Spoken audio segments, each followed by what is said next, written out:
Now let's get to the fallout over Trump's nomination for Director of National Intelligence. The former House Democrat turned Trump supporter Tulsi Gabbard has long criticized U.S. foreign policy and has even been accused of echoing Russian propaganda.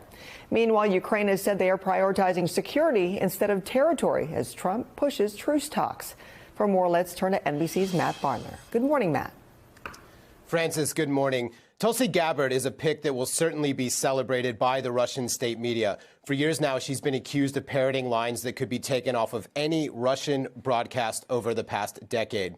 For example, in 2022, she claimed that the U.S. was funding biolabs in Ukraine. This is a well-known Russian propaganda narrative for which there is no evidence.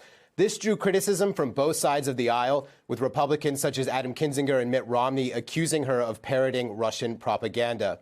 Gabbard has denied these claims consistently and even sent Romney a cease and desist letter as a response.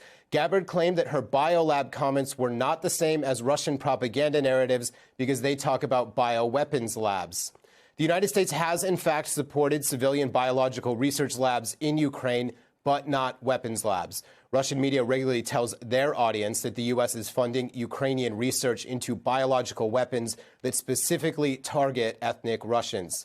Gabbard's viewpoints are likely to put her at odds with the majority of the U.S. intelligence community. Her position would oversee 18 agencies with a combined budget of $70 billion annually. Also, the DNI is the president's primary intelligence advisor.